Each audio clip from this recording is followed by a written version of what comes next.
Inti pelajaran daripada Tridharma ini adalah kita itu berasal dari alam, kembali pada alam. Mitos di dalam agama Tridharma ini, kalau kita lihat dari kaligrafi Chinese-nya itu, Shen Hua, itu bisikan Tuhan. Bagi umat Tridharma, tempat ibadah ini bukan sekedar tempat ibadah, tapi ini adalah rumah Tuhan. Seperti saja kalau kita membangun suatu tempat ibadah, ini sama dengan menghadirkan Tuhan yang ada.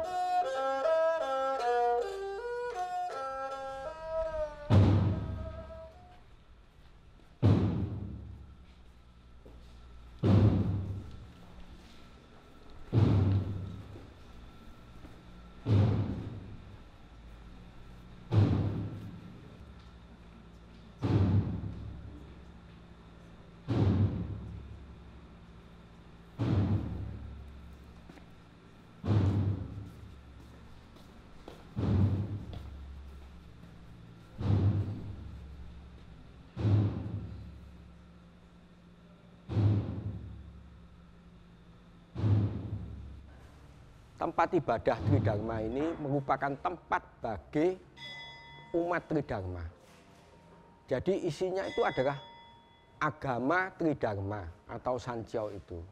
Sanjiao itu merupakan suatu agama perpaduan yang harmonis antara agama Tao, agama Konghucu, atau yang lebih tepat itu Ji atau Wujiao, dan Buddha. Jadi 3 in 1. 3 ini menjadi suatu kesatuan yang utuh. Jadi sudah diimani oleh umat Tridharma ini sejak 2000 tahun lebih yang lampau.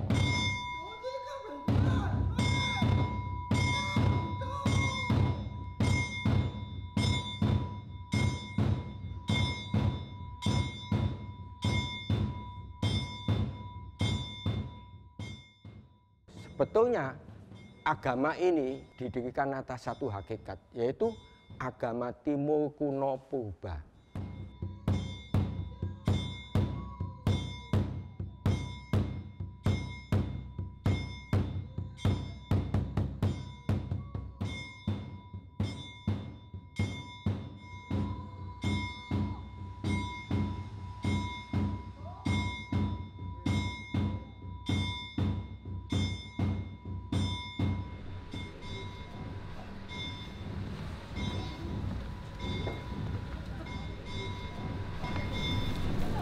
Jadi tadi kita itu upacara berhubung ini hari bertepatan dengan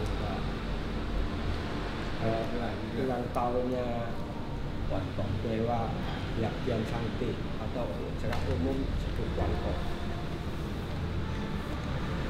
Tempat ibadah Tridharma ini bernama Hong Tik Yan dan sudah ada sejak 700 tahun lebih yang lampau. Pada waktu tahun 1899 mengalami suatu renovasi. Di sini kita bisa lihat Guangxi Ouse Union. Ini sama dengan 1899. Mengalami Zhongjian, ini berarti suatu renovasi, pembaharuan.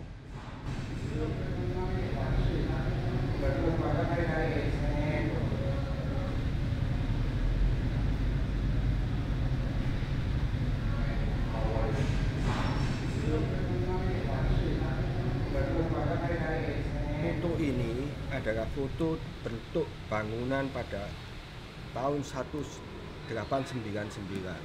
Di sini tertulis bahwa Dewa Konti Chun Ong, pujaan altar utama tempat ibadah ini adalah sudah bertakhta di sini 500 tahun lebih yang lampau. Ini tertulis di sini jelas. Nah ini tulisan ini Dewa Konti Chun Ong itu waktu mendapatkan penerangan itu di Hongshan. Di bawah rantai tahun 1899 ini, pada waktu kita bangun itu terdapat 5 lapis rantai. Artinya sudah sesuai dengan apa yang tertera di sini. 500 tahun lebih yang lampau sudah terbangun.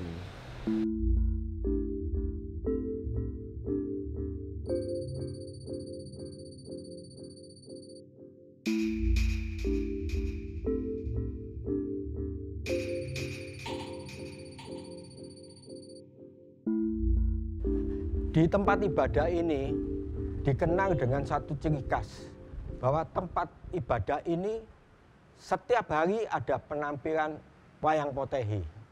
Bagi kami umat Tridharma, wayang potehi itu bukan sekedar suatu tontonan aja atau hiburan. Di situ potehi ini merupakan suatu bagian daripada ritual Tridharma. Maka itu mempunyai fungsi syukuran, mempunyai fungsi permohonan, mempunyai fungsi tolak bara, mempunyai fungsi edukatif. Karena semua yang diceritakan di dalam wayang potehi itu adalah untuk menceritakan kebenaran sejati.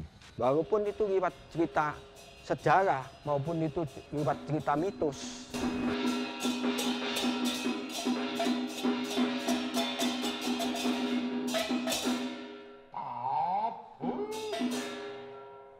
Panglima Kerajaan Taiji, siapa tuh juga berani mati datang di Bukit Yuyansari di sarang pemberontak.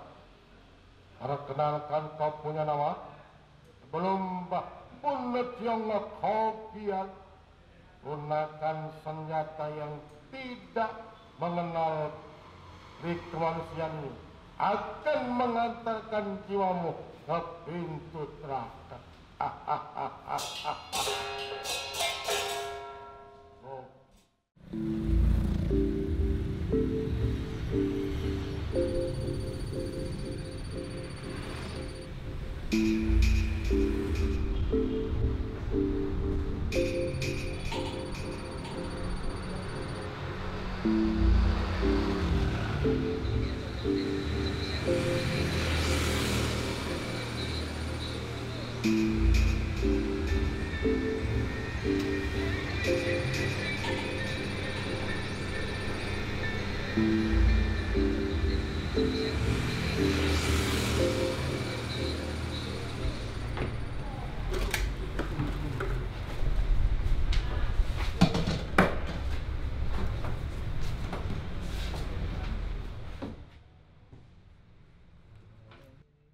Wayang potehi ini sebetulnya zamannya Orde Baru juga boleh main, Mbak, di tempat-tempat ibadah, khususnya di Jawa Timur itu kayak di Jombang ya, di Mojoagung, Gudo, Krian, Malang, Tulungagung, Blitar, Kediri, terus Sidoarjo, itu setiap tahun, Mbak. Kalau di luar ibadah itu rasanya nggak boleh, Mbak, karena terkendala izin dulu itu. Setiap main di kelenteng sana, saya harus menyodorkan kartu induk saya, sama saya minta rekomendasi dari sini, dari Sospol. Tapi setelah ada reformasi Gus Dur, itu baru kita sudah bisa main ke mal-mal.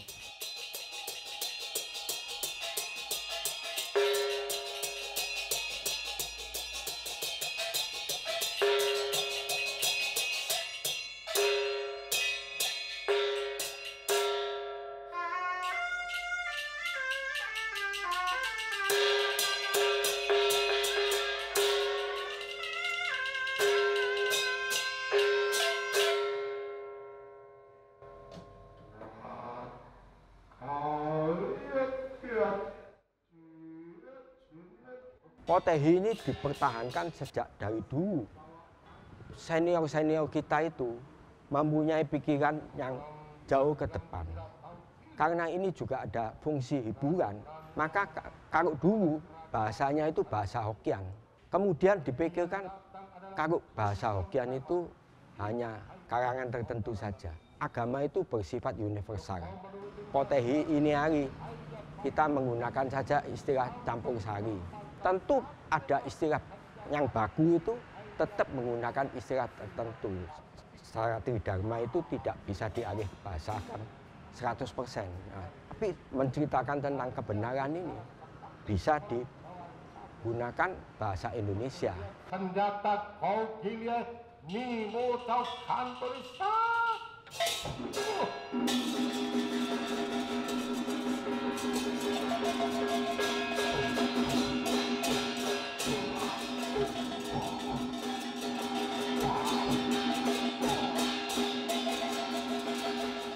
Ya di dalam potehi itu minimal harus 5, soalnya dalang 1, asisten dalang 2, pemusiknya 3 di belakang. Jadi harus 5 orang, itu minimal.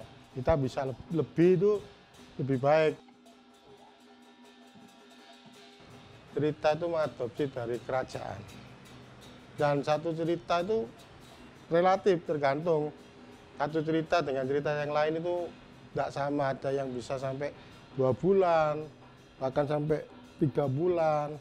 Ada yang cuman 1 bulan, bahkan 3 hari, 4 hari ada juga.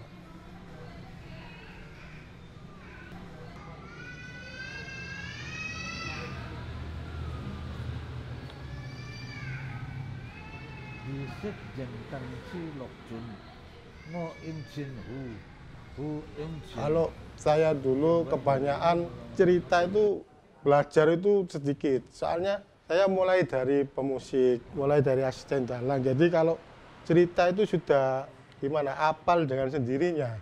Jadi kita tinggal, oh kalau cerita ini biasanya gini. Nah, kan, untuk mengasah lebih dalam lagi, baru saya baca-baca buku cerita yang sudah ada disalin di dalam bentuk seperti fotokopian itu.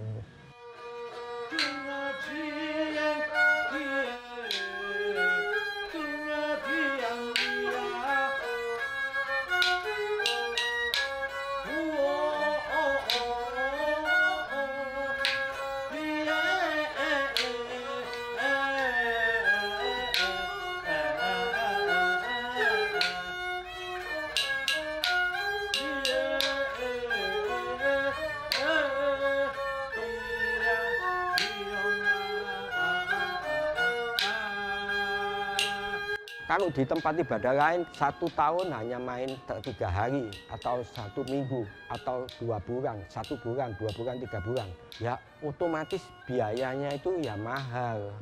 Di sini bisa murah, tapi ya itu konsekuensinya kita harus bisa menyediakan pemasukan setiap hari. Paling sedikit ada 1 tai, kalau enggak ya 3 tai.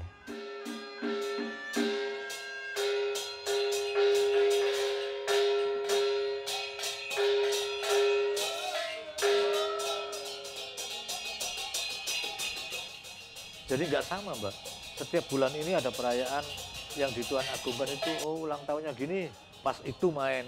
Kalau di Gudo itu bulan 2 Imlek sama bulan 8 Imlek. Kalau di Malang itu biasanya itu dulu saya pernah main mulai bulan 1 Imlek. Sehabis Imlek, habis Imlek 4 hari baru main di Malang.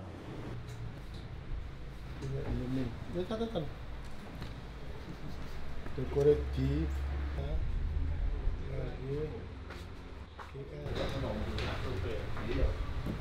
terus masalah ini iya Ini apa jalan ini? ini untuk Bapak Mujiono. Kalau kita buka masalah mulai tanggal 18 tuh.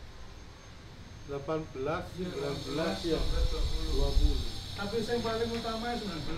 Yang paling utama. Ya podo ae Enggak, untuk maksudnya tergantung Kak Mujiono lah kapan. Kak Mujiono kan kok apa? Komunikasi mbek Duwara. Kita datangi kapan? sama iku. Mau lah. Iya lama dengar sini. 18, 20.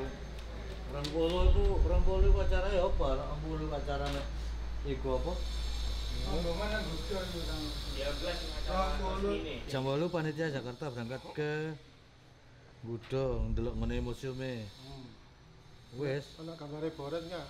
Kau nak boleh sih. Ana gambare Boret. Coba akan mulai siapa ya? Ini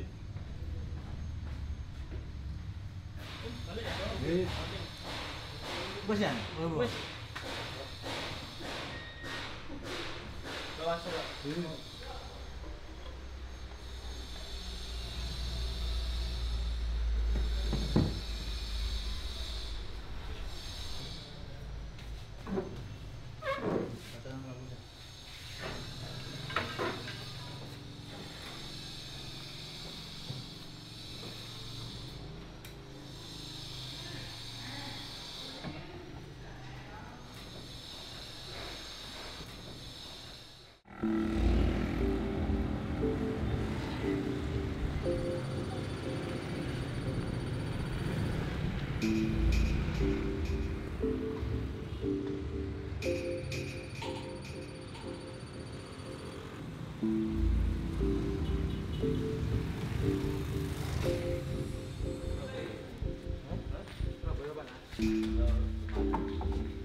Saya mengenal wayang potehi sejak dari tahun 62. Pertunjukan wayang potehi dulu itu memang begitu antusias orang itu, penontonnya itu rame karena nggak ada televisi zaman dulu itu. Televisi itu mulai tahun berapa, Mbak? Cuman kan dulu kan banyak penontonnya. Jadi saya lari-lari ya seneng saya sama potehi itu, Mbak. Waktu itu. Ya karena nggak ada hiburan lain, ya terpaksa ya ini nonton wayang potehi setiap malam itu. Terus sejak saya bisa dalang mulai dari tahun 79, saya bisa dalang, saya dalang di sini, Mbak. Saya dalang di sini itu sampai tahun 86. Terus sejak itu profesi saya tahun 83 saya menikah, pindah ke tempat Lamongan. Dulu 1 minggu sekali saya pulang. Tapi kalau sekarang karena pertunjukan potehi di Kampung Doko itu agak menurun. Ya memang setiap hari ada, cuman agak menurun lah. Jadi saya jarang-jarang ke sini. Sekitar 1 minggu saya ke sini 2 sampai per sekali gitu aja. Cuman lihat-lihat anak-anak. Terus kecintaan saya pada potehi itu ya itu, Mbak. Saya itu kalau nggak ke Kampung Doko, ke Surabaya ini 1 bulan aja udah kangen sama anak-anak ini. Pemilik Aneka Usaha Margono Teknik. Waktu itu saya masih sekitar umur 10 tahunan lah. Rumah saya kan kebetulan dekat sini, dan di sini nih kebanyakan daerah pertokoan. Jadi untuk tempat bermain itu hampir nggak ada. Satu-satunya waktu itu yang disukai anak kecil-kecil itu ya kelenteng ini. Nah kebetulan di kelenteng ini ada pementasan wayang potehi. Akhirnya secara nggak mau kan kita harus bermain di sini. Kita sambil nonton, saya senang kok bonekanya itu kelihatannya kok lucu gitu. Sambil lihat-lihat ditawarin, kamu senang sama potehi? Senang Cik. Mau kira-kira kalau disuruh main? Ya mau, soalnya saya ini pengen sih masuk sini waktu kecil itu. Ada kesempatan gitu, wah seneng. Akhirnya ya coba pegang ini bonekanya, bisa enggak? Tabuih, kamu pemberontak berani-beraninya untuk datang di ini kota raja. Mau melakukan pemberontakan pada raja yang bijaksana Bucikjan. Kali ini sebelum terlambat bertobatlah dan menyerah. Kalau sampai tidak pasti jiwamu bakal melayang. Tabuih, kurang ajar kau, pasukan negeri banyak bicara. Lihat senjata lian ini bocokan tulisan.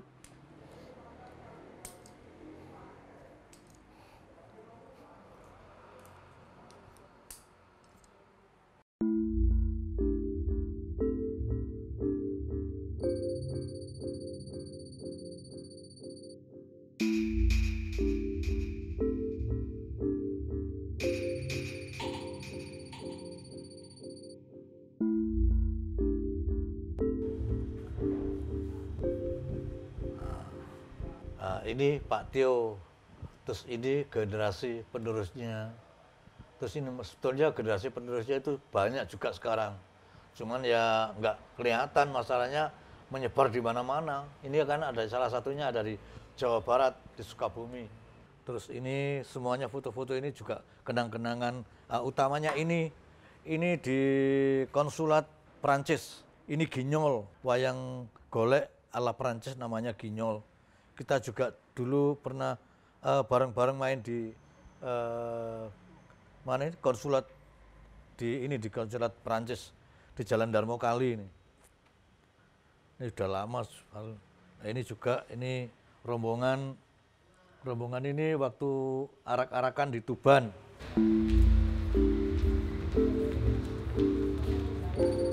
Cik, aku mau nanggap wayang Potehi. Aku kepingin nanti biar disampaikan pesan kita untuk Kongco. Jadi apa? Supaya kita punya keinginan ke depan hidup jadi lebih baik. Coba dikoordinasikan ada waktu kosong kapan. Ya, kemarin sampai tanggal 21 itu kosong semua. Ya nggak apa-apa lah kalau memang nututi waktunya lebih cepat lah, lebih baik diatur aja lah. Terus pakai nama apa?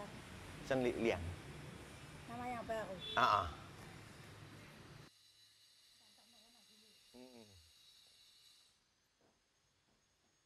Kalau orang tapsya itu biasanya lebih pertama dia punya kaul, umpama dia pernah janji, oh kalau umpama sakit, umpama aku sembuh, nanti tapsya wayang Potehi. Bisa untuk mintanya itu usahanya itu lancar, semuanya urusannya lancar, jadi kedepannya lebih baik lah.